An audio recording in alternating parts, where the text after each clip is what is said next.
boa noite novamente, bem-vindos ao minicurso. A gente vai começar hoje a falar sobre conceitos básicos da linguagem de programação Python. Deixa eu falar um pouco dos minicursos que nós vamos ter. Nós vamos ter 2 minicursos. Esse é o primeiro, chamado Python Básico. Como vocês sabem, vão ter 5 semanas de aula, 2 dias por semana, sempre terças e quintas, às 8 da noite. E, futuramente, provavelmente em setembro, nós vamos ter um segundo minicurso, chamado Minicurso Python Científico, onde a gente vai falar de coisas mais avançadas, de técnicas mais avançadas e de aplicações mais avançadas do Python, tanto em física e matemática como em engenharia. Mas, se vocês quiserem fazer esse minicurso, quem está fazendo esse minicurso Python Básico já vai ter prioridade para fazer o minicurso Python Científico, se assim desejar. Bom, só falando um pouco do que a gente vai aprender, a gente vai aprender, como eu falei, os conceitos básicos, como instalar, como usar módulos, como usar variáveis. A gente vai aprender a fazer o que a gente chama de loops em Python. Tá?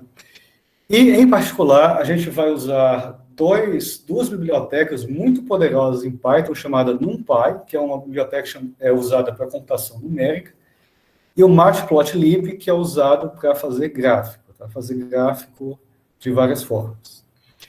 Nesse primeiro minicurso, a gente vai falar mais dos aspectos básicos do Matplotlib. No segundo minicurso, no Python Científico, a gente vai estudar opções mais avançadas do Matplotlib. Mas mesmo nesse primeiro minicurso, o que você vai aprender de Matplotlib já vai ser bem útil para você, para o seu desenvolvimento futuro. Bom, deixa eu falar um pouquinho da história de linguagens de programação. Tá? Atualmente existem mais ou menos 600 linguagens de programação. Quase uma torre de Babel de linguagem de programação. Em termos de programação científica, uma das primeiras linguagens usadas para computação científica se chamava Fortran, que foi desenvolvida em 57. E, geralmente, era uma linguagem que era a primeira linguagem que a gente aprendia quando fazia computação científica. Eu comecei a fazer programação usando Fortran. Hoje, ninguém usa mais Fortran puro, mas o interessante é que algumas linguagens, o próprio Python, ele tem pacotes que usam Fortran, mas ele roda por trás, escondido da gente. A gente usa os comandos em Python, mas em algumas situações, algumas bibliotecas estão escritas partes em Fortran. E aí você tem vários aqui, como mostrado, várias linguagens que foram desenvolvidas ao longo do tempo. Esse C também é uma linguagem que é usada por algumas bibliotecas do Python, usa a linguagem C, depois C++. Talvez você conheça o MATLAB, que é uma linguagem muito usada na engenharia. E aí vem o Python na década de 90. Muitos pacotes do Python, eles são uma cópia descarada do MATLAB. Só a diferença é que, qual é a vantagem do Python? Geralmente, a maneira de usar é melhor, e o MATLAB é pago. E tudo no Python é completamente gratuito. Tá? Então, o Python ele substitui muita coisa que era feita no MATLAB. Basicamente, qualquer coisa que você queira fazer no MATLAB, hoje você faz em Python. E, embora Python tenha sido desenvolvido na década de 90, nesses últimos anos é que ele se tornou mais popular, tá? Principalmente nos anos 2000 para cá. Aqui nesse próximo slide, estou mostrando uma base de dados sobre o uso do Python em relação a outras linguagens. Tá? Dependendo da base de dados que você usa, o Python pode estar em segundo e terceiro lugar, mas, independente disso, você vê que o Python, hoje, ele é uma das mais populares linguagens de programação. Em alguns casos, ele passou até o JavaScript, que é muito usado também. É claro que Java ainda é muito usado hoje, tá? Mas Python já está entre aqueles mais populares. Tá? Isso aqui é uma busca no Google sobre a popularidade do Python, mas em qualquer base de dados que você procurar essa informação, o Python vai estar entre os 3 primeiros. Como o Python ele é muito versátil, ele é usado em diferentes áreas. Por exemplo, ciência de dados, inteligência artificial atualmente usa muito Python, então se você pretende trabalhar, por exemplo, com machine learning, inteligência artificial, aprender Python é obrigatório. Então, tem muita coisa escrita em Python para inteligência artificial. Desenvolvimento de web também está usando Python, desenvolvimento de jogos. Medicina e farmacologia têm usado bastante Python. Né? Então, um exemplo famoso, um exemplo atual que está na moda é da farmacêutica AstraZeneca. Né? A AstraZeneca, ela escolheu o Python para fazer a modelagem computacional das moléculas que eles estudam, né? Para a produção de possíveis medicamentos. Então, para fazer essas simulações, a AstraZeneca tem usado a linguagem Python. É usada muito em bioinformática, neurociência, obviamente em física e astronomia, principalmente a astronomia tem sido usada bastante, e em negócios, ou nas carreiras mais voltadas ao mercado, tem se usado bastante Python. O que é interessante é que cada área dessa, eles costumam desenvolver os seus próprios módulos escritos em Python. Então, existem pacotes específicos escritos em Python que são feitos para uma determinada área. Por exemplo, na astronomia ou na física, tem pacotes específicos para ser usado em física. Na farmacologia, tem pacotes específicos escritos em Python para ser usados naquela área. Então, se você já tem conhecimento de Python, você pode simplesmente aproveitar todas as ferramentas que esses módulos oferecem para resolver o seu problema e implementar as suas funções, os seus algoritmos. Falando um pouco das vantagens e desvantagens, né, eu sou meio suspeito para falar, porque eu sou um entusiasta do Python, mas o Python ele tem muito mais vantagens do que desvantagens. A primeira vantagem é que o Python ele tem uma sintaxe clara e simples. Tá? Para quem não está acostumado com esse tipo de vocabulário, o sintaxe é a regra para você escrever os comandos de uma linguagem. Assim como uma língua humana tem a sua sintaxe, as linguagens de programação têm também as suas próprias sintaxes. Então, se você compara, por exemplo, se você já fez qualquer curso de C ou C++, você vai ver que a linguagem, a sintaxe do Python, a maneira que você escreve um código do Python, é muito mais simples do que o mesmo código que você produz, por exemplo, em C++ ou em C, né? ou em Java, por exemplo.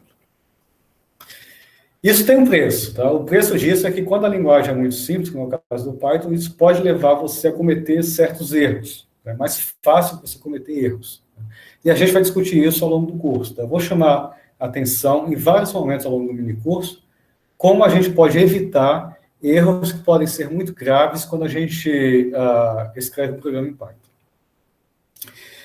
Outra coisa muito boa é que o código é gratuito e aberto. Tá? Todas as bibliotecas do Python são de código aberto, ou pelo menos a maioria delas. Se você quiser pegar aquela biblioteca e modificar, você pode. Tá? E tudo no Python é gratuito. Ele está disponível para diversas plataformas, ou seja, não importa se você usa Windows, Linux ou Mac, tá? Qualquer sistema operacional que você use, você vai poder rodar um programa em Python no seu sistema operacional. Ele é relativamente fácil de aprender e ele possui diversos módulos e bibliotecas, como eu falei, disponíveis, ou seja, bibliotecas são códigos já prontos que você só precisa chamar para o seu programa para executar. Aí tem muita coisa já pronta em Python para você usar. O Python ele tem uma comunidade muito grande de pessoas que estão constantemente desenvolvendo módulos ou bibliotecas para o Python. Qual é a desvantagem? Dependendo da sua aplicação, a execução de um programa em Python pode ser lenta. Ela pode ser mais lenta, por exemplo, do que um programa em C, tá? Devido a algumas características do Python. E um outro problema é que, como o Python ele vem sendo desenvolvido muito rápido, pode ser que um programa escrito numa versão não rode exatamente numa outra versão. Por exemplo, atualmente, a versão do Python que todo mundo deve usar é Python 3. Mas, até alguns 5 anos atrás, tinha muita coisa escrita ainda em Python 2. Então, se eu não me engano, em 2014, eu não lembro bem o ano, 2015, alguma coisa assim, o Python 2 ele foi descontinuado, ou seja, não tem mais suporte ao Python 2. Então, tudo que era escrito em Python 2 teve que ser convertido em Python 3. E aí, como teve certas mudanças do Python 2 para o Python 3, se você tivesse feito um programa grande em Python 2, você teria que converter todo esse programa para o Python 3. Mas o Python 3 está bem estável agora e eu acho difícil que É meio difícil que a gente vá ter, nos próximos anos, um Python 4. Acho que o Python 3 vai continuar sendo a linguagem, a versão do Python por muito tempo ainda. Ok. Vou falar um pouco da instalação agora. Tá? A primeira coisa que você tem que fazer, obviamente, quando você vai usar o Python, é instalar o Python no seu computador. E para instalar o Python no seu computador, primeiro você tem que escolher o instalador dependendo do sistema operacional que você usa, Windows, Linux ou Mac. Então, como você faz para instalar? A primeira coisa que você faz é ir num site de um distribuidor chamado Conda. Eu vou clicar aqui.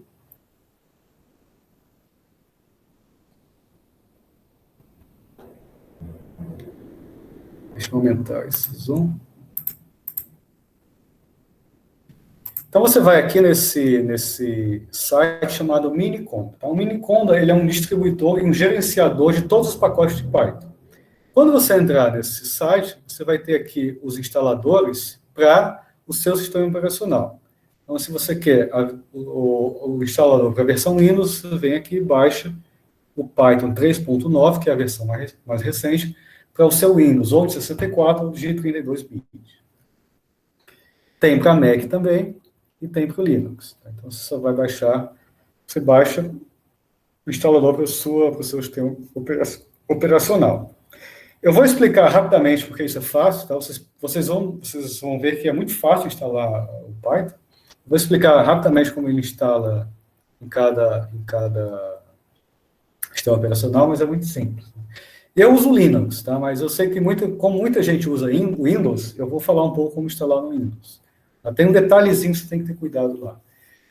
Mas para os usuários do Windows, eu sugiro que, eventualmente, vocês tentem o Linux, porque, geralmente, o Linux é muito melhor do que o Windows. Mas vamos lá. Então, voltando.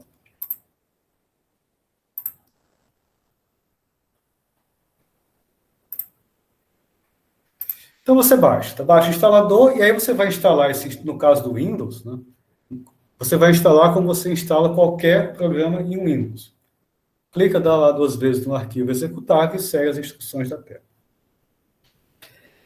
Agora, para você instalar os outros pacotes que nós vamos precisar, você vai, no caso específico do Windows, tá? Você vai lá no seu menu iniciar e você vai encontrar uma opção chamada Anaconda Prompt, tá? Que vai ser, você vai lá no seu menu inicial e vai encontrar isso aqui, Anaconda Prompt, e ele vai abrir essa telinha preta aqui, que é uma telinha de comando. É uma telinha, que é o chamado prompt, é onde a gente digita comandos para serem executados. Tá? E a gente vai usar essa telinha aqui para instalar uns outros pacotes para quem usa o Windows. No caso do Linux, deixa eu ver aqui, acho que tem alguém pedindo para entrar.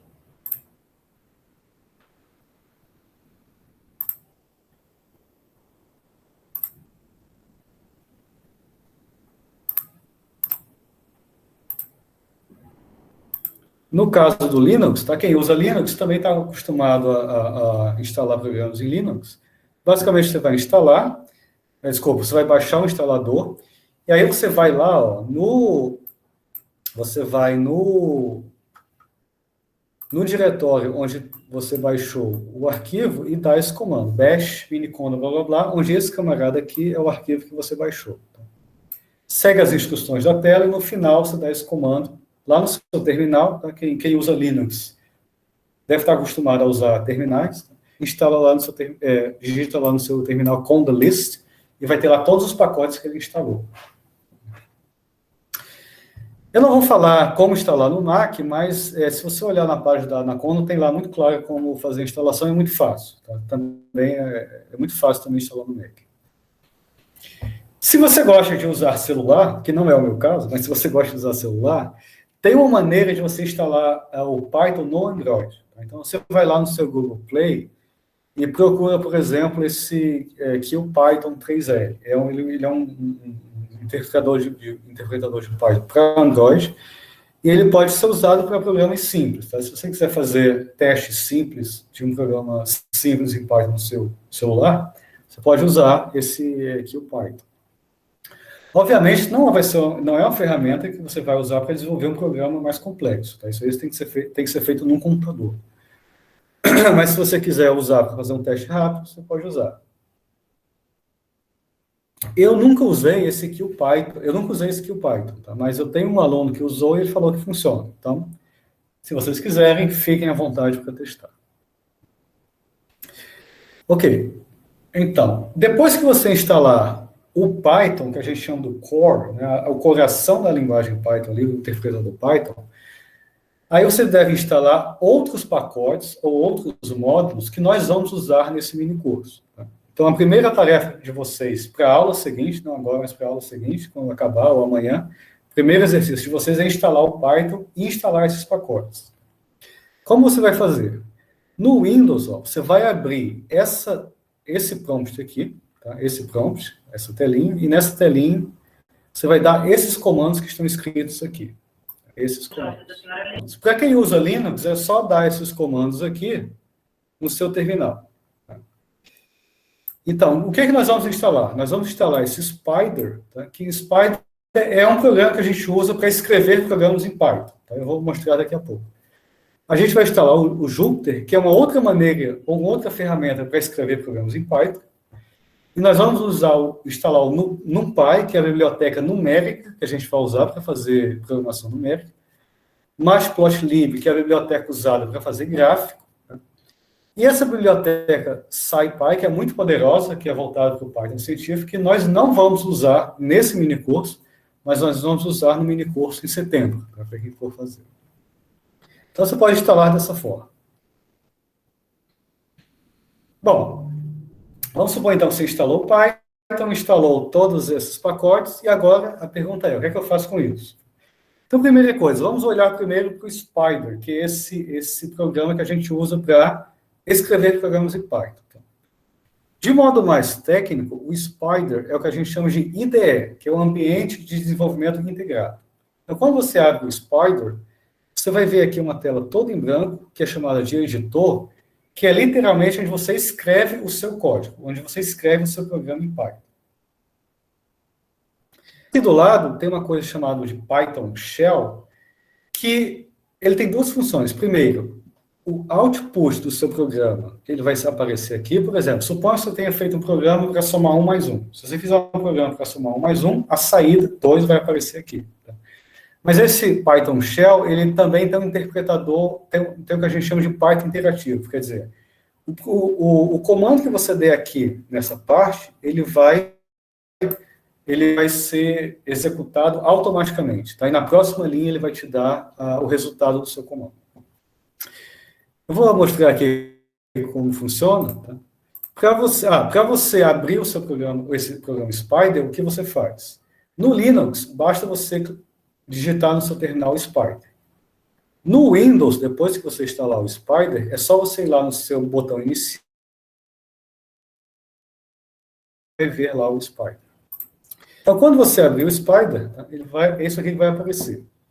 Aqui, ó, desse lado, vai ter um diretório, que é o diretório que você vai escolher para guardar os seus programas. Então, todo programa que você escrever vai estar guardado nesse diretório aqui. Tá? Aqui você pode vir clicar nesse ícone e aqui você escolhe o diretório onde você quer que seus programas estejam guardados. Ou seja, esse aqui vai ser o seu diretório de trabalho.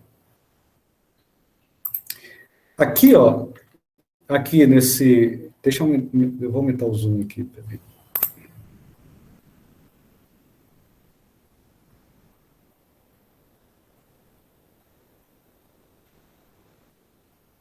Não sei, eu não estou vendo aqui exatamente não aumentar o zoom, mas ok, eu acho que dá para ver. Também não vou passar muito tempo aqui, tá? E aqui, ó, aqui em cima tem um botãozinho vermelho, uma setinha verde, que é a setinha Run. Ou seja, depois que você escreveu o seu programa, você vem aqui, clica em Run, ele vai literalmente rodar o seu programa, tá? No jargão de programação, rodar o programa significa exatamente executar o programa. O programa vai fazer aquilo que você mandou que ele fizesse. Ok.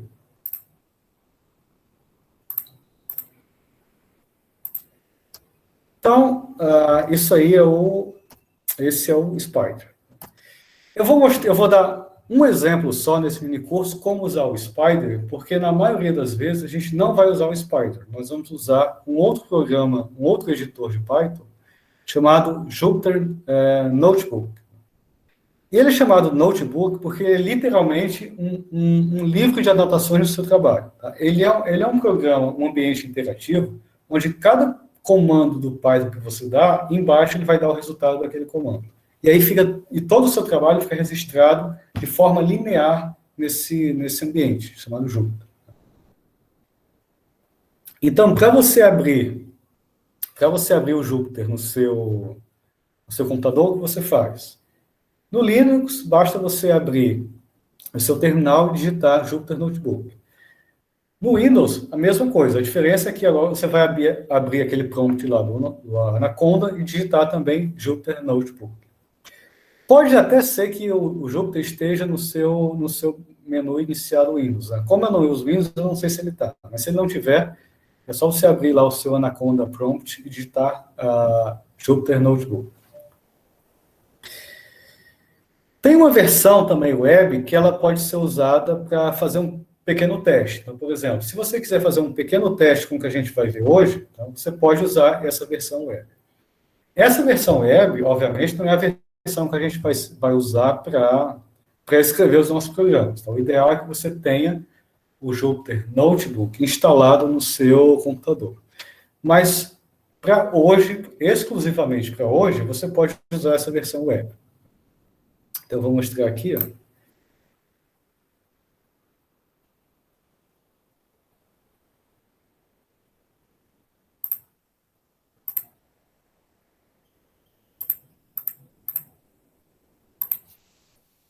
Você vai aqui no Try Classic Notebook.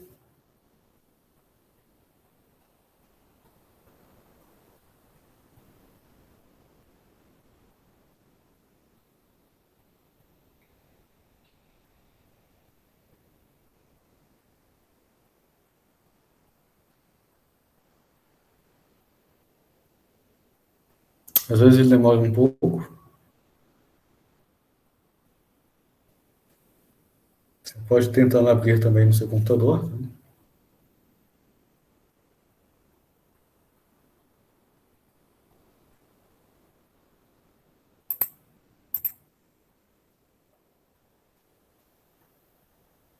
Deixa eu mostrar aqui. Eu tenho aqui. O que ele vai abrir aqui é exatamente o que vai aparecer no seu computador também. Então, quando você abrir o notebook, ele vai aparecer algo desse tipo. Ele é todo formado, ele é todo separado por células, tá? Cada célula dessa tem um prompt aqui chamado in, que é onde você vai colocar o seu comando. Quando você escrever um comando aqui e clicar aqui, ó, nesse botão Run, esse comando vai ser executado e o resultado vai aparecer na linha de baixo. Tá? Para você não ficar toda hora com o mouse, escreve o comando, vem com o mouse, aperta Run, toda hora fazendo isso, tem uma maneira mais simples, que é apertar Ctrl Enter ele vai executar o comando, ou Alt Enter. Quando você usar Alt Enter, ele vai executar o comando e automaticamente vai criar uma nova célula embaixo. Tá? Aqui ele está demorando a abrir, mas ok. Tá? Eu sugiro que vocês tentem e deixem lá rodando para ver se ele abre. Então, eu vou voltar nisso aqui daqui a pouco, porque nós vamos usar esse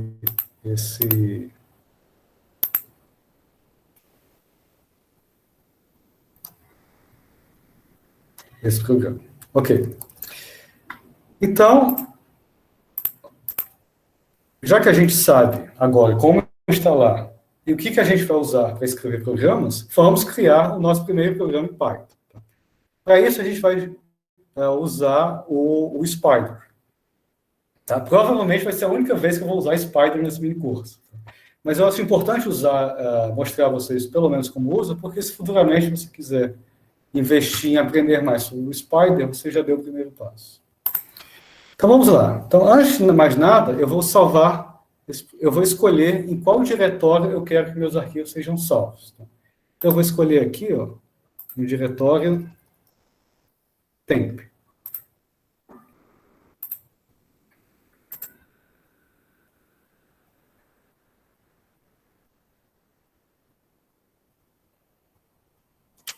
Diretório tempo. Tá? Então, aqui, ó, tudo que eu fizer vai ter gravado em home Azevedo tempo. Agora, antes de mais nada, eu vou salvar. Vou salvar. Então, eu vou salvar aqui no meu diretório temp. E vou colocar o nome desse programa, vai ser prog1.py. Tá? Ponto importante, quando você faz um programa em Python, a extensão de todo programa em Python é .py. Então, salvei. Está aí o meu arquivo, que por enquanto está em branco. Se você der Ctrl S, você também salva. Então, vamos fazer o primeiro programa que a gente faz em qualquer linguagem de programação. Vamos usar um comando do Python chamado print.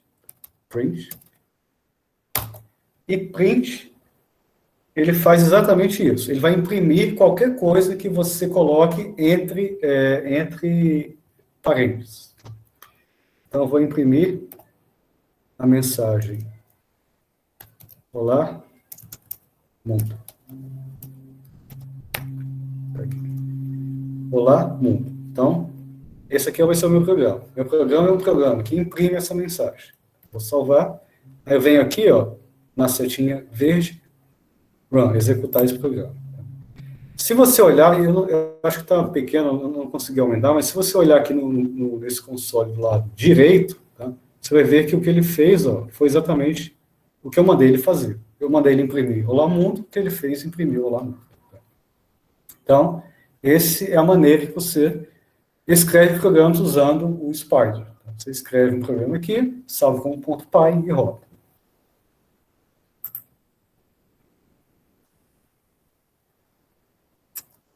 Tudo bem? Alguma pergunta? Eu acho que não, né? Muito fácil. Ok.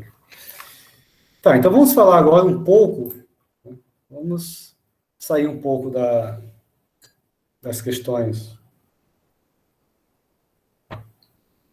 mais das ferramentas em si, e falar um pouco mais da linguagem de programação. No Python, assim como outras linguagens, mas agora a gente está falando do Python, existe basicamente 4 tipos de dados. Basicamente, eles são string, inteiro, flutuante e complexo. E eu vou descrever um pouco o que é cada um deles. O que é um string? De maneira simples, string é basicamente um texto formado por caractere. Em Python, quando você for escrever string, para o Python entender que você está escrevendo um string, a gente sempre escreve entre aspas. Tá? Então, por exemplo, nesse exemplo que eu dei aqui no Spider, ó, isso daqui é um string. Tá? É um conjunto de caractere encerrado entre aspas. Inclusive, espaço também conta como um caractere. Tá? Isso aqui é um string. Tá? A gente diz que é tipo string. Outro tipo de dado, tá? Que que a gente usa bastante, é chamado inteiro. Tá? Inteiro é exatamente o que a gente aprendeu em matemática. Tá? É um número não decimal que pode ser positivo, negativo ou zero. Ou seja, 1, 9, menos 54, 38 mil, blá, blá, blá, tudo isso são inteiros. Tá? São números que não têm casas decimais. O que é importante é que a aritmética do inteiro ela é exata. Ela é exata.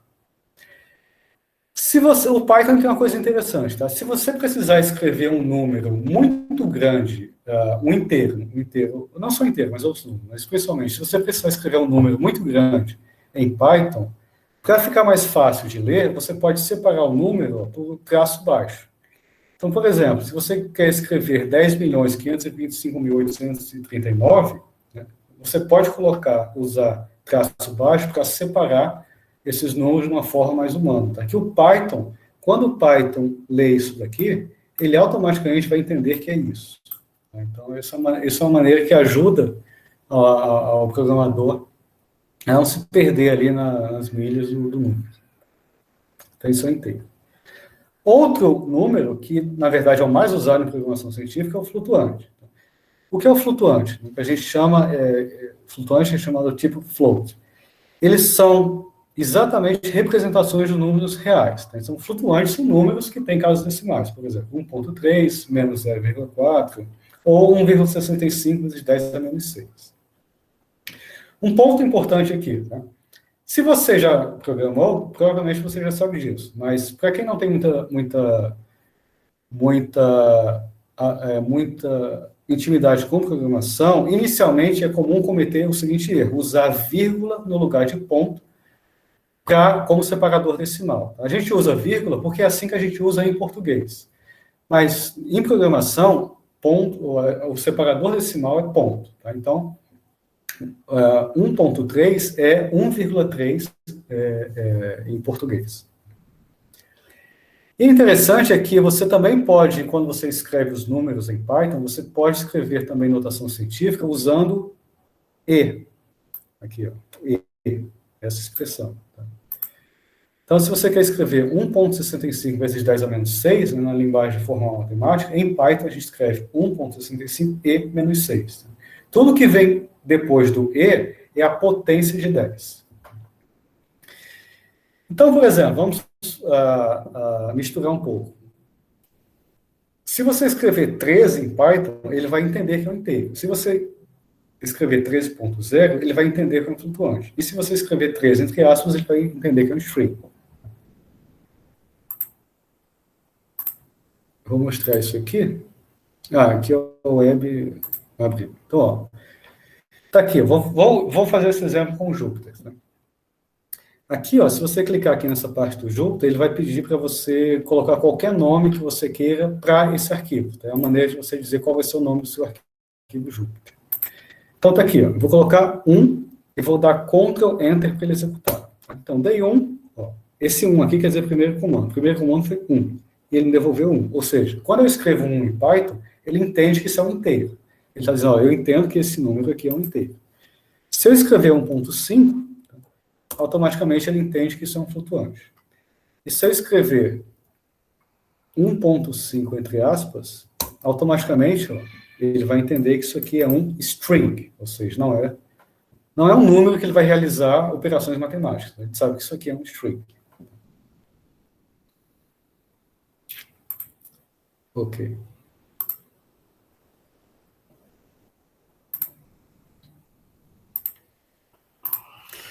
Outra coisa bastante interessante em Python é que você pode escrever também, tá? Tem outro tipo de dado que você pode usar, que são números complexos. Como vocês devem saber, números complexos são muito usados em física e principalmente em engenharia, também engenharia elétrica, principalmente. Então, quando a gente aprendeu lá na escola, na faculdade, a gente escreve um número complexo como uma parte real, mais uma parte imaginária, e a parte imaginária é representada por i. No Python, a gente escreve um número complexo, quando a gente quer identificar um complexo, no lugar de i, a gente usa j. Então, tem duas maneiras que você pode escrever um número complexo em Python. Ou você escreve 5.1 mais 2,3j, e aí ele entende que isso aqui é um número complexo, então essa parte real é mais complexa. Ou você usa esse construtor chamado complex, e aí a primeira entrada aqui, a primeira entrada é o número real, e a segunda entrada, essa daqui, é o número imaginário. Então, você também pode usar números complexos em Python. Agora, o legal desses tipos de dados é que você pode converter um no outro. Então, isso é uma coisa chamada typecasting. Você pode transformar um inteiro, por exemplo, num flutuante do inteiro, num complexo, ou pode transformar tudo em string. Então, vamos supor, vou dar um exemplo aqui. Eu vou colocar aqui 3. Tá? 3 é inteiro. Mas se eu colocar float 3, ele vai transformar esse inteiro num flutuante. Tá? 3.0. Ele converteu 3 inteiro em 3 flutuantes. Se você tiver um número, digamos, 1.56, que é um flutuante, e você quer transformar no inteiro, você coloca int, o número entre parênteses, ele vai transformar isso num inteiro. Só que tem um detalhe, veja o inteiro que vai ser transformado. Tá? Vou até 1.7. Ó, ele não vai transformar em 2, ou seja, ele não vai fazer uma aproximação. Ele vai pegar literalmente só a parte inteira.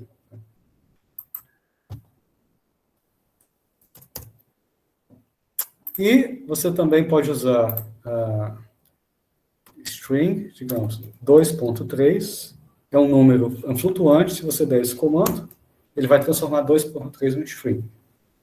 Ele deixa de ser um flutuante e passa a ser string. Uma coisa interessante é que você também pode usar essa construção complexa, como eu falei, para formar números complexos. Mas note a diferença desse para esse. Eu vou fazer esse exemplo aqui. Se você escrever complex 3 pontos, eu estou botando 3 pontos para dizer que eu quero que essa entrada seja flutuante, tá? Ele vai me dar um número complexo, cujo real é 3, e o cujo imaginário é 0. Ele transformou 3, que é um flutuante, num complexo, mas como não tem nada desse lado, a segunda entrada não tem, ele assume que a imaginária é 0. Tá?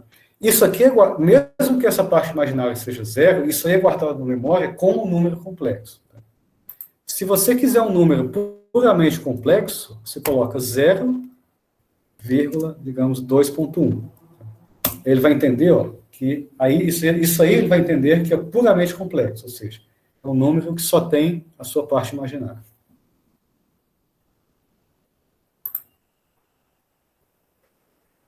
Ok. Tudo bem? Até agora é muito fácil, né? Ok. Agora, vamos usar, por enquanto, o Python como uma calculadora. Tá? Esses números todos são muito bonitos, mas como eu posso fazer operações com esses números? No Python tem todas as operações matemáticas padrão. Então, se você quiser somar um número com outro, você usa o operador adição, subtração, multiplicação. Atenção, para quem nunca fez nada em programação, o símbolo de multiplicação é esse aqui, tá? Asterisco. Esse daqui, é o símbolo de multiplicação. Barra divisão, e aí agora tem algumas coisas interessantes com relação à divisão. Tá? Se você fizer uma divisão com 2 barras, ele vai retornar o menor valor inteiro.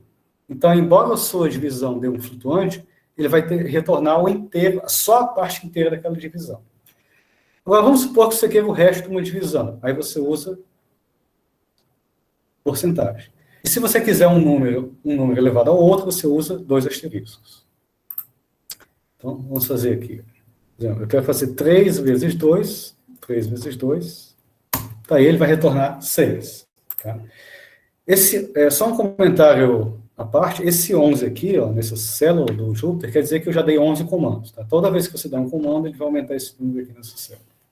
Então, 3 vezes 2, 6. Se você fazer 3 dividido por 2, ele vai dar 3 dividido por 2 vai dar 1,5. Note que a divisão sempre retorna um flutuante. Agora, por exemplo, se eu botar 2 barras, ele vai me dar só o inteiro dessa divisão. Tá? Então, aí, vai retornar 1. Agora, vamos supor que eu queira 100 dividido por 3. 100 dividido por 3, já tem blá, blá, blá. Tá?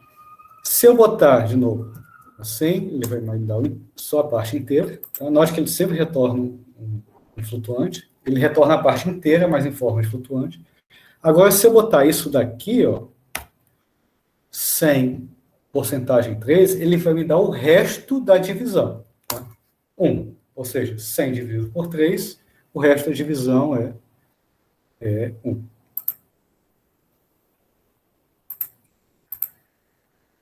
E se você quiser fazer 2 elevado a 8, é só você fazer 2 asterisco 8, 256. Então, todas essas opções estão disponíveis no Python.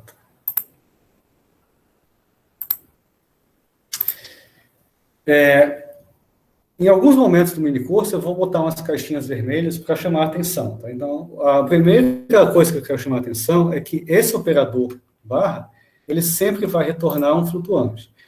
Então, mesmo que você esteja fazendo divisão do número que tem divisão exata, por exemplo, se fizer 4 dividido por 2, ele vai retornar 2, mas esse 2 não vai ser um inteiro. Tá? Esse 2 vai ser um flutuante. Isso pode parecer bobagem, mas isso pode ser muito crítico, dependendo do programa que você faz. Tá? Se você está fazendo um programa cuja saída de uma divisão você precise que seja um inteiro, você tem que obrigar essa saída. Você tem que dizer para o Python que essa saída tem que ser um inteiro. Só para contextualizar, eu já tive um problema com isso. Uma outra linguagem, que eu precisava que seja inteiro, e justamente porque a saída não era inteira, o programa dava um erro no final. Então, vamos supor, 4 dividido por 2, 4 dividido por 2 é 2, mas ele vai retornar um flutuante. Se você quiser obrigar que seja inteiro, então você bota int aqui na frente. Tá? E aí ele vai retornar agora um número inteiro.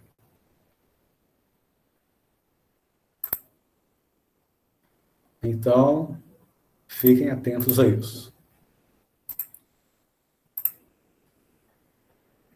Ok. Agora, eu vou aproveitar que eu estou falando de números para introduzir um conceito que a gente vai usar durante todo esse minicurso e que é um conceito fundamental para vocês entenderem. Tá? Por favor, não saiam desse slide sem entender esse conceito, que é o conceito que são os conceitos de atributos e métodos. Bom, em Python, tudo em Python é o que a gente chama de objeto. Tá? O objeto, basicamente, é uma combinação de dados e funções. Deixe-me fazer uma analogia. Suponha que você tem uma faca em casa. Tá? Uma faca faz parte da sua cozinha. Então, a faca é um objeto. Vamos supor que o cabo dessa faca seja verde. Então, peraí que tem alguém pedindo para entrar aqui. Então, vamos supor que o cabo dessa faca seja verde. Então, essa cor verde é um atributo da sua faca. Então, o atributo dela é ter um cabo verde. Agora, qual é a função que essa faca exerce? A função que ela exerce é cortar. Então, cortar é um método da faca. Tá? Um método é uma função que atua num objeto. Então, ou que o objeto ela pode atuar também em outros objetos, não só no próprio objeto. Então, isso aí é chamado de método.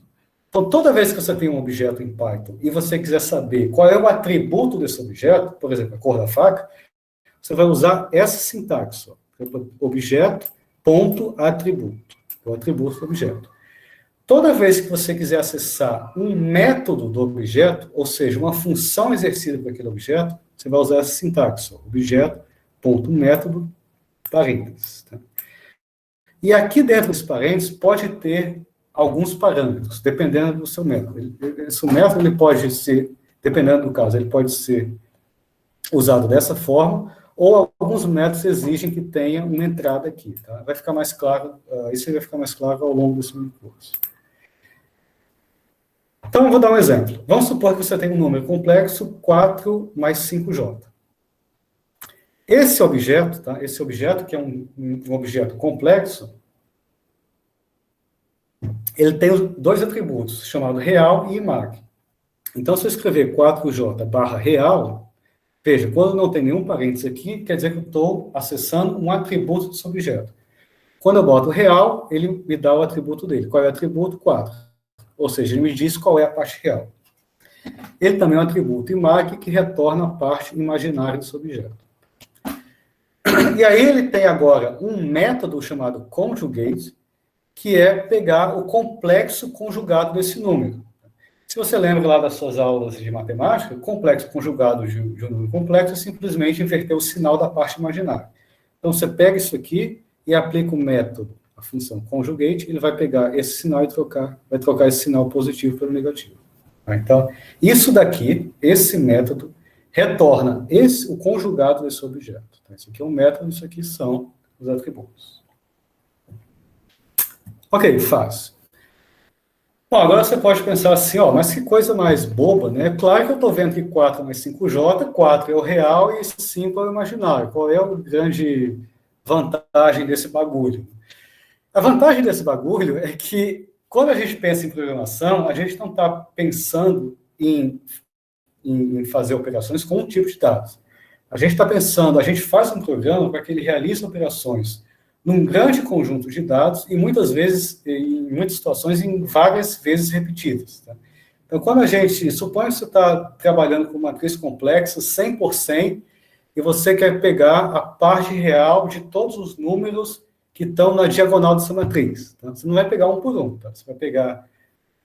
Tem uma maneira de você pegar essa diagonal e dizer eu quero só a parte real de todos esses números. Por isso que servem esses atributos.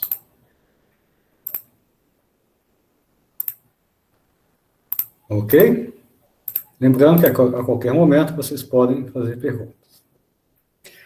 Ok, bom, até agora é muito fácil. Né? O que a gente fez até agora não foi nada mais do que usar o Python como uma calculadora.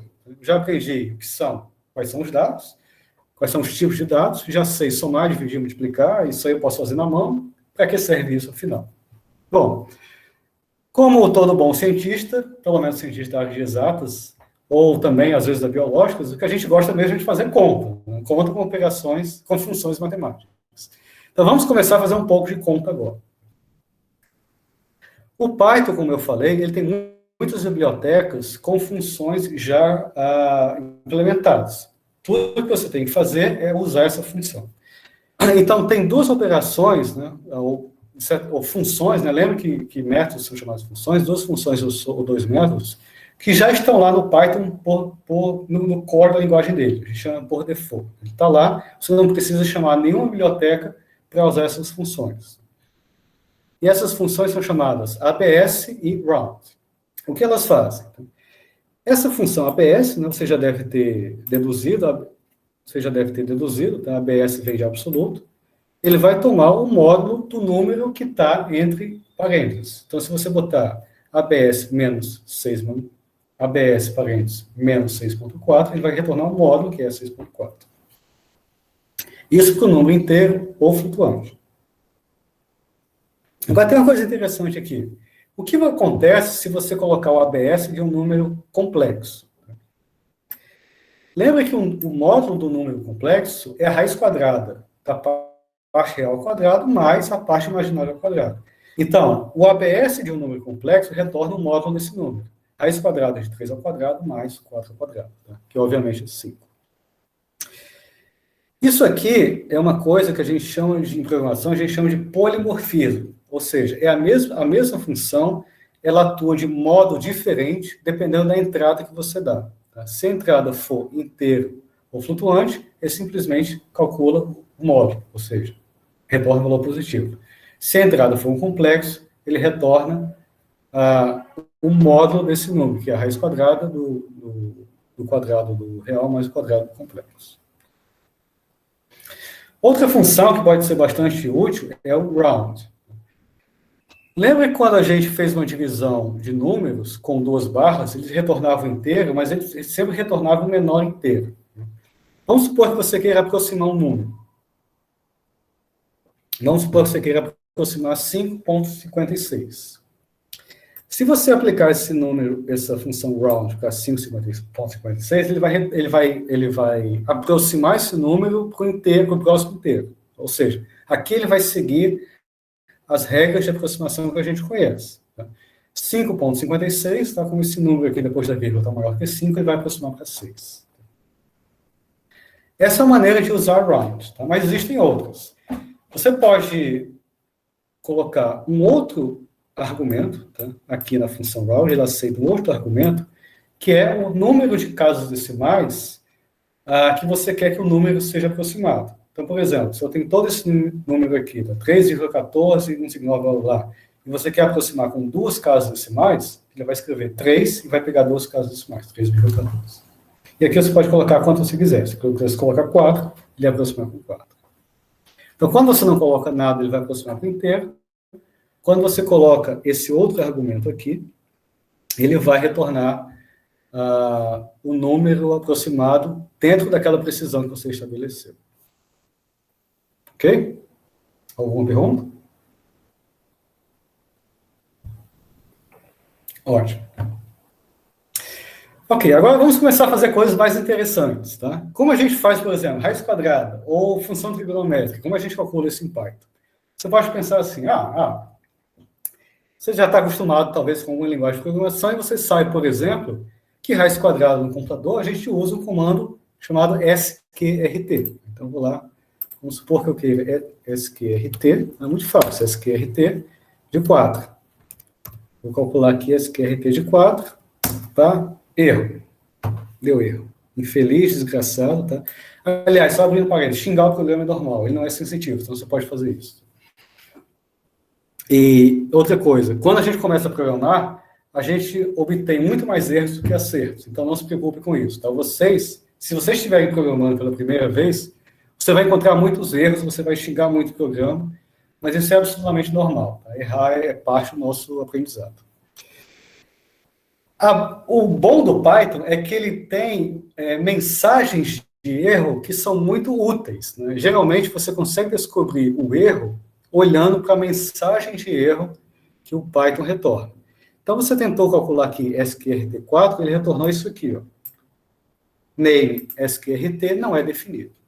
Que diabos que está acontecendo? O que está acontecendo é que, para você usar essa função, ou seja, raiz quadrada, e muitas outras funções, você precisa dizer para o seu programa usar uma biblioteca específica. Tá? E bibliotecas específicas, onde você tem várias dessas funções implementadas em Python, elas são chamadas de módulos. Tá? Então, módulo é um conjunto de função. Um módulo, ele tem várias funções lá implementadas para você usar na hora que você precisar. No entanto, para você usar as funções desse módulo no seu programa, você precisa trazer esse módulo para o seu programa. Em Python, a gente chama disso de importar. Então, se você quiser calcular a raiz quadrada, você vai ter que importar um módulo onde tem implementada a raiz quadrada. Tá? E o módulo onde isso está implementado é chamado módulo math. Então, qualquer função, qualquer módulo em Python, a gente importa da seguinte forma. From, você vai usar esse comando from, sempre vai usar from. Tá?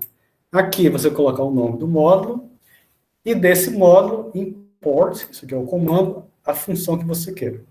Então, isso é uma maneira de importar. Tem uma outra mais usada que eu vou falar daqui a pouco. Então, se você quer calcular a raiz quadrada, e você sabe que a raiz quadrada está dentro do módulo math, você vai fazer o seguinte, from math import sqrt. Vamos fazer isso. Toda vez que você for importar um módulo, tá, o ideal é você importá-lo no início do programa. Vamos colocar aqui, ó, import from math import. Note que o Jupyter, ele pinta de verde, tá, os comandos que são próprios do Python. Import sqrt. Tá aí.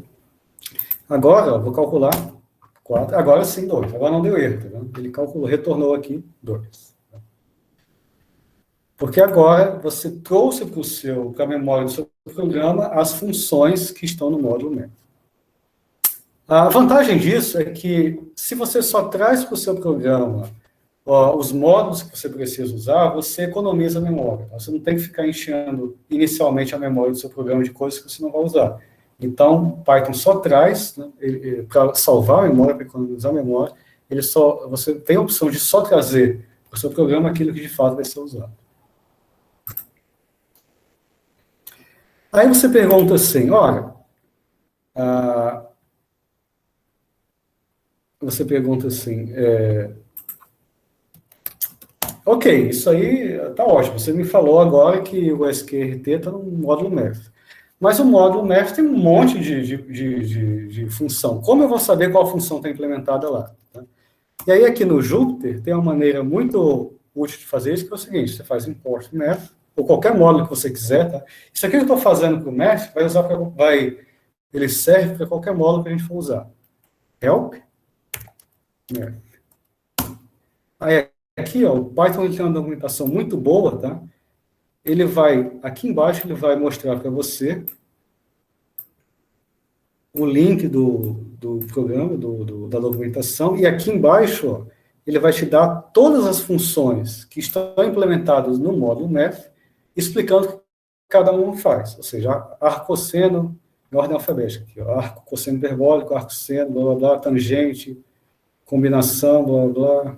Tem exemplos, cosseno hiperbólico, graus, blá, blá, erro, função erro, exponencial, logaritmo, tudo que você quiser está aqui. Tá? Então, basicamente, é só você importar um módulo e usar.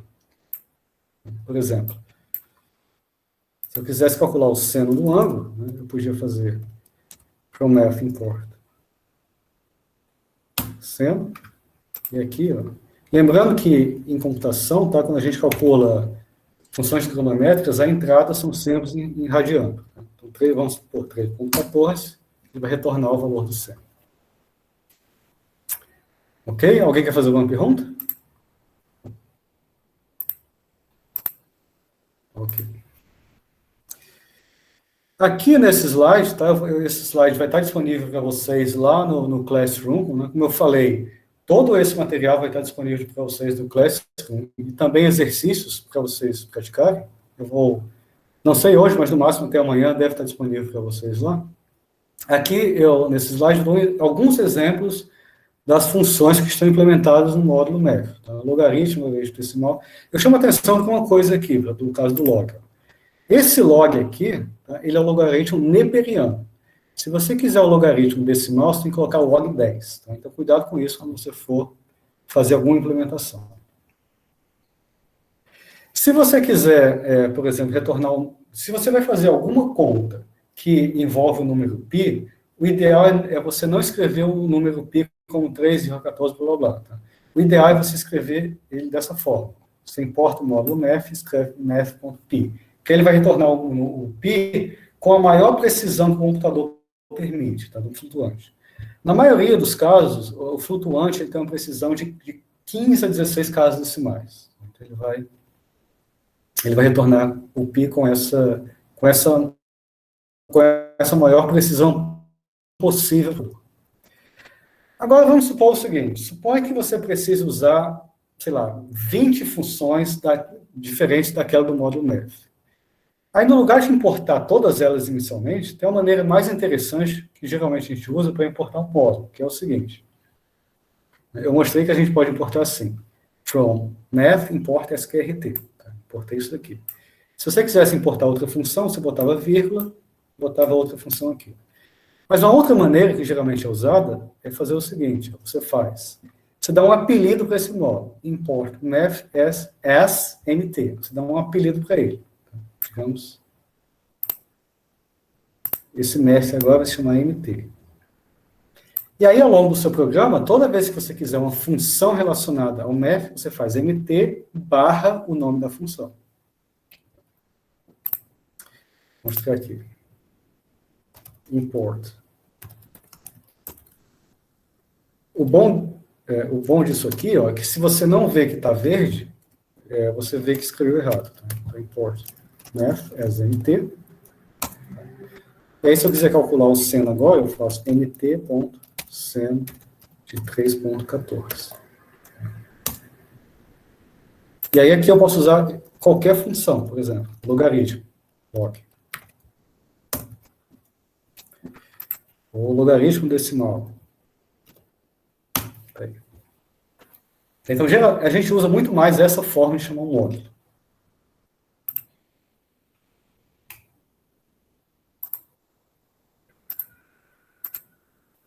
Alguma pergunta? Não, professor. Tranquilo, professor. Tá ótimo.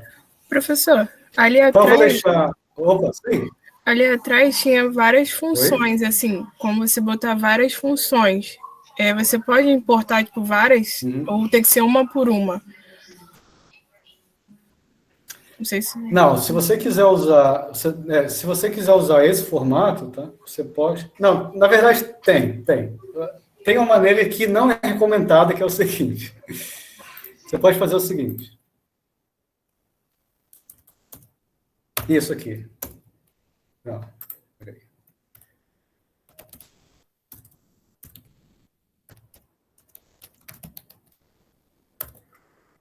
Você pode fazer isso, tá? From math, importa ser isso. Ele vai importar todas. Você pode fazer isso. Mas eu não recomendo que você faça isso, tá? Porque é o seguinte, se você estiver fazendo um programa pequeno, você pode fazer isso. Se você estiver fazendo um programa mais complexo e você começar a importar diferentes módulos dessa forma, provavelmente você vai ter um bug no seu programa. Porque algumas funções, elas... Tem algumas funções que são a mesma função é implementada em diferentes módulos. Então, na hora que você chamar a função, pode ser que ele não saiba se você está querendo aquela função que vem do módulo math, ou se é aquela mesma função que vem do módulo NumPy, por exemplo, entendeu?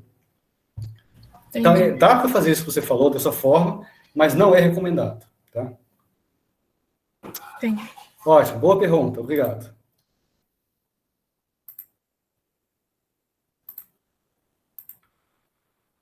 Então, para vocês, se vocês quiserem se divertir com o Python hoje de madrugada, tem um exercício, deixei um exercício aí para vocês tentarem fazer, não agora, tá?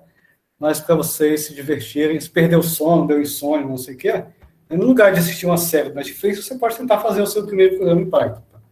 Então, boa diversão, caso você queira se aventurar nos módulos verdejantes do Python. Ok, o tempo está bom, acho que vai dar para a gente fazer um exercício no final. Agora vamos falar um pouco de variável.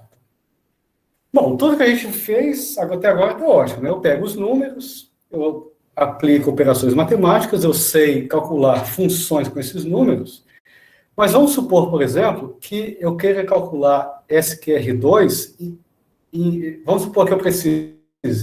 Vamos supor que eu preciso do número S, raiz quadrada de 2, em 20 lugares diferentes do meu programa. Então, obviamente, você não vai escrever raiz quadrada de 2 em 20 lugares diferentes. Para isso, você vai usar o que a gente chama de variável. Variável, basicamente, é um objeto, tá? Lembra que em Python tudo é um objeto. É um objeto que reserva um espaço na memória para o valor que você atribuiu àquela variável. Como a gente atribui um valor a uma variável? Ou como a gente cria uma variável? Você escreve uma letra, tá? E aqui, atenção, é uma letra, um nome, qualquer coisa.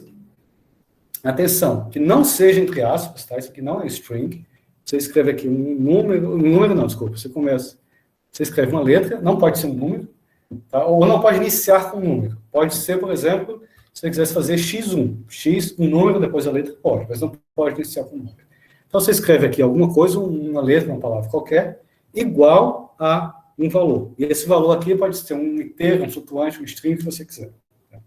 No momento que você faz isso, o computador ele vai reservar na memória aquele espaço para esse número que você atribuiu à variável, que é 5. Então, no seu computador, essa informação está guardada. Em qualquer lugar do seu programa que você disser, eu quero o valor de x, o computador vai dizer, o valor de x é 5.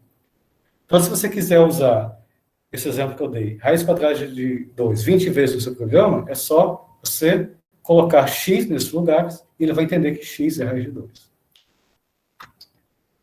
Então, nesse exemplozinho aqui que eu dei, você faz x igual a 5, ou seja, a variável x, você atribuiu a ela o valor 5, e aí agora você pode fazer o que você quiser com essa variável, tá?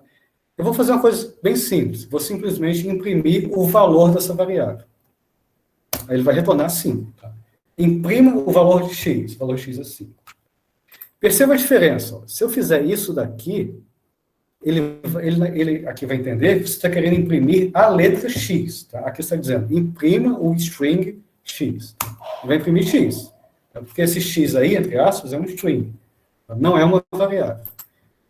Se você quiser que ele imprima a variável x, que tem valor 5, aí ele vai imprimir 5.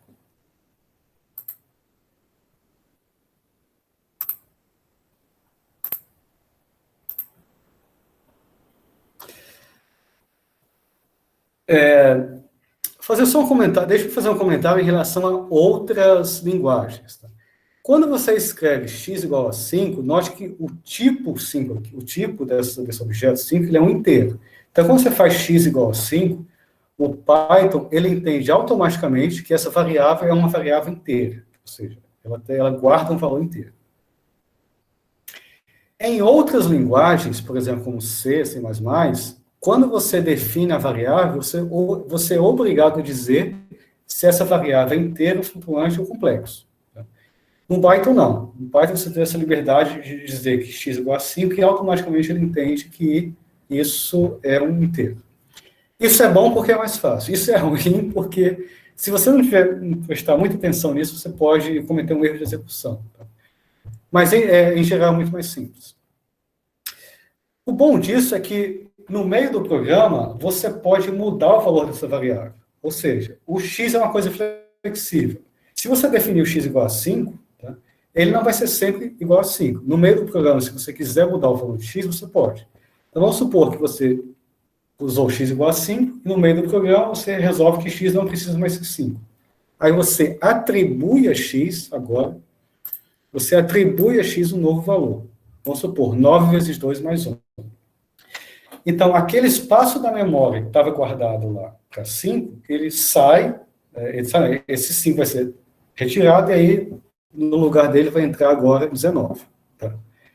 Se você mandar imprimir, se você fizer isso aqui e mandar imprimir x, ele vai imprimir agora 19. Agora, como o Python é uma linguagem muito flexível, esse x ele pode, inclusive, mudar de tipo. Então, se você resolver no meio do seu programa que x agora não vai ser mais um número, vai ser um string, agora o que estava antes na memória como inteiro vai ser guardado agora como string. Então, se você fizer isso aqui, ó, x agora o string mandar imprimir, agora ele vai imprimir string. Então, tudo isso aqui é esquecido. Então, atenção nesse ponto. Toda vez que você atribui um novo valor a uma variável, aquele valor anterior é esquecido. Então, se a partir desse ponto aqui no seu programa, você for usar o x, ele não vai ser mais 5, vai ser esse string. Tá? Tudo bem? Ok. Agora, vamos supor que você quer criar várias variáveis, 3, 4, 5, numa única linha. Você pode fazer isso, você pode fazer, vamos supor que você quer criar as variáveis ABC, com A sendo 2.1, B sendo menos 5.6 e C sendo 9.2. Você pode colocar no seu programa um abaixo da outra, ou você pode colocar tudo numa linha só. Quando você coloca tudo numa linha só, ele também entende que o valor, a posição do número corresponde à posição da variável que está na esquerda. Então, A corresponde a 2.1, B corresponde a 5.6, C corresponde a 9.2. Ok? Bom, como eu falei, uma vez que uma variável é criada, você pode utilizar essa variável em qualquer parte do seu programa. Então, vamos supor que você criou duas variáveis. Tá? Deixa eu fazer uma sugestão. Todos esses exemplos que eu colocar aqui, eu sugiro que depois, quando vocês forem estudar, vocês repitam esses comandos lá no Jupyter, tá? Para você ver o que acontece. Então, vamos supor que você tem a variável x igual a 2 e a variável y igual a 3. Se você der esse comando print x igual a, entre aspas, x, ele vai imprimir isso aqui. Ó. Ele vai imprimir esse string. Tá? E aí, essa vírgula aqui indica que ele vai imprimir uma outra coisa. Ele vai imprimir o valor de x. Desse exemplo para ficar mais claro. Então, x igual a 5. Vamos supor que x igual. Tá? Então, ele vai imprimir esse string. E aí, depois da vírgula, eu posso colocar qualquer coisa que eu quero que ele também imprima. Digamos, valor de x. Ele vai imprimir, ó, x igual a isso daqui, espaço, ó, valor de x, o valor da variável x.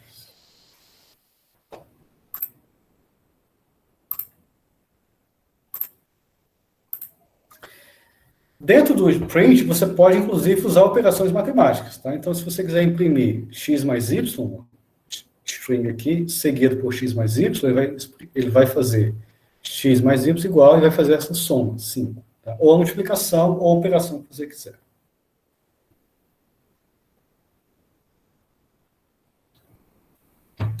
Tem uma coisa que a gente usa muito em programação, tá? Principalmente quando a gente faz interação, é você mudar o valor da variável usando a própria variável.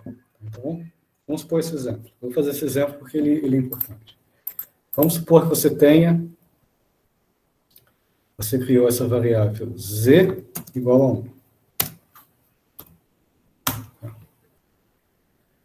Z igual a 1. Vou colocar aqui print z. Tá aí. Bom. Agora você pode usar essa própria variável para fazer uma operação sobre ela mesma. Ou seja, z igual a z mais 1. O que ele vai fazer aqui? Ele vai pegar o valor de z atual, que é 1, vai somar mais 1 e vai atribuir agora novamente a variável z. Ou seja, a variável z vai ser o valor que ela tinha anteriormente mais 1, ou mais o que você quiser aqui. Então, se fizer aqui, ó, print z, ele vai colocar 2. Aqui era 1, agora 2, porque agora eu peguei o valor que eu tinha mais 1. Tá? Ou seja, o novo valor dessa variável agora é 2. Tem uma maneira mais, digamos, pythônica de fazer isso aqui, que é o seguinte, ó, você faz isso. Isso aqui é exatamente a mesma coisa disso. Z igual a z mais 1. Olha que interessante. Por que deu 3? Porque antes z era 2. Tá? Ele pegou 2 e somou mais 1. Isso daqui, ó, é a maneira mais curta de fazer isso. Tá? Z igual a... Toda vez que vocês verem isso aqui no programa em Python, z mais igual a 1, ele está fazendo isso aqui. Está pegando a variável, o valor anterior da variável, somando 1 e atribuindo agora esse novo valor à variável. Ou seja, ela passa a ter esse novo valor. Note que isso daqui, ó, isso aqui que eu escrevi depois desse hash, na minha época esse hash chamava jogo da velha. Depois desse hash aqui é o que a gente chama de comentário. Ou seja, tudo que tiver depois desse hash, ele é totalmente ignorado pelo Python. Tá? Tudo que tiver depois, ele vai entender que não é um comando do Python. Então você pode escrever qualquer coisa aqui, né? Porque ele vai entender que isso aqui não é para ser levado em conta na compilação. Isso aqui é muito útil quando a gente faz programas, é muito útil você colocar comentários, porque se alguém for ler o seu programa e você não coloca nenhum comentário, às vezes fica difícil você entender o que a pessoa quis fazer naquela parte do código. Quando você faz um código com bons comentários, você ajuda a pessoa que vai ler o seu código, ou que vai usar o seu código, a entender o que foi feito naquela parte. Tá? Então, comentar o seu programa é uma boa prática de programação.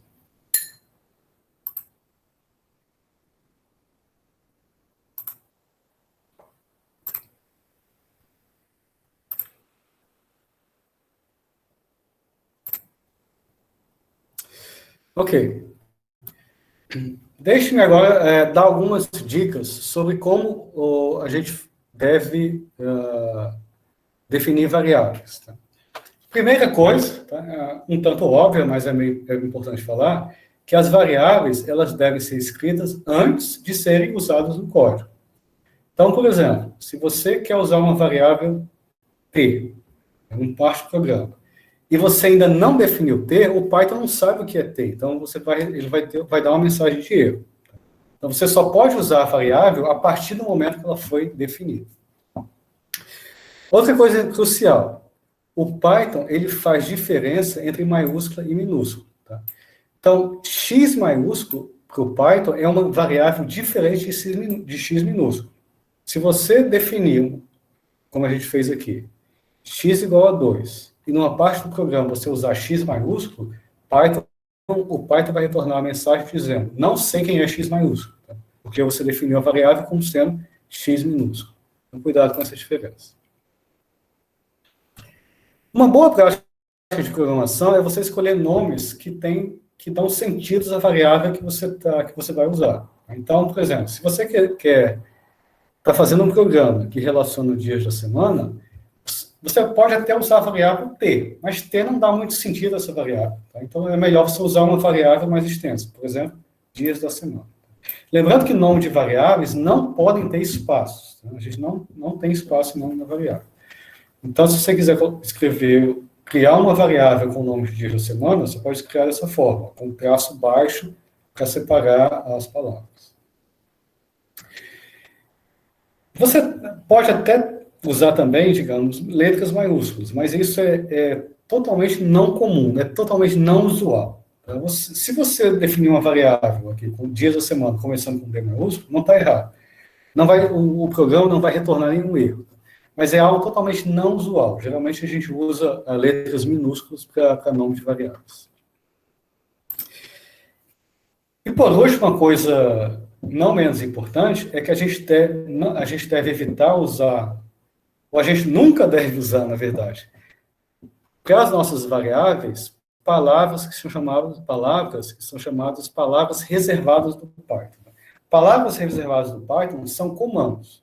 Existem alguns comandos, algumas palavras que são comandos, que tem a ver com coisas internas do Python, e que a gente não deve usar como variável. É claro que, para você pensar no nome de uma variável que seja exatamente igual à palavra reservada do Python, é muito difícil. Mas algumas nem tanto. Por exemplo, o Python tem uma palavra reservada, que a gente, inclusive, vai discutir nesse curso, chamado lambda. Lambda é uma letra grega. Quem é físico gosta muito de usar a letra grega para variável. Então, você pode pensar, vou colocar o nome dessa variável lambda. Não pode, porque lambda é uma palavra reservada do Python. Se você quer saber quais são as palavras reservadas, ou seja, aquela que você nunca deve usar como nome de variável, é só você clicar nesse link. Tá? Nesse link tem uma lista lá de todas as palavras reservadas, que são, digamos, as palavras proibidas, que você não deve usar como nome de variáveis. Ok? Alguma pergunta? Ok. Agora vamos fazer uma sessão de mão na massa. Tá? Agora eu quero que vocês escrevam também um programa em Python. Pode usar lá esse Jupyter que vocês já abriram, tá? Para você usar, é só você vir aqui. Deixa eu aumentar esse zoom. Se vocês abriram esse link do Jupyter que eu mandei, tá? Vai aparecer isso aqui. É só você vir em File, New Notebook, Python 3. Ele vai abrir para você. Se der erro, você tenta dar um reload, mas você File, Notebook, Python 3, ele vai abrir para você essa janelinha aqui. Tá? E eu quero que vocês implementem. Tomara que a internet não tenha caído. Deixa eu ver aqui. Acho que não caiu, não. E eu quero que vocês implementem, tá, essa fórmula aqui. Tá? Se você lembra lá das suas aulas de geometria da escola, vocês devem ter estudado uma fórmula chamada fórmula de Heron, que é usada para calcular a área de um triângulo quando a gente tem os lados ABC. Então, a área é raiz quadrada de S, que multiplica S menos A vezes S menos B vezes S menos C, onde esse S é a média de ABC. Então, qual é a ideia? Quero que vocês definam essas variáveis ABC e vocês escrevam para mim um programa para calcular essa área para qualquer valor de ABC, tá? Você pode testar aí. Então, você vai definir as variáveis ABC e você vai implementar essa fórmula num programa em Python. Então, a primeira coisa que você faz, como você vai usar raiz quadrada, você vai importar o módulo math. Import math as mt, né? Geralmente, dessa maneira aqui, eu prefiro importar. Vou definir as variáveis ABC, tá? E aqui eu coloquei 3 números, quaisquer, só para testar. E aí, defino a variável S, mas eu já defino a variável S como de fato ela é. Tá? É interessante você ver que você escreve em Python quase como sendo a expressão matemática. Tá? A expressão matemática formal. S igual a A mais B mais C, dividido por 2. Tá? Operador de divisão. A área vai ser o quê? Raiz quadrada. Tá? Como eu chamei math de mt ponto.sqrt, é a função raiz quadrada implementada no math, eu escrevo exatamente o que está aqui. S vezes S menos A, vezes S menos B, vezes S menos C. Tá? E no final, mando imprimir o resultado. Ele vai imprimir o resultado dessa variável área. Tá? Lógico que eu só preciso atribuir. Se você pegar esse programa e der para o usuário, tudo que ele tem que fazer é dizer quais são os valores de A, B e C. Uma vez que ele tenha feito isso, o programa vai calcular para ele a área do triângulo.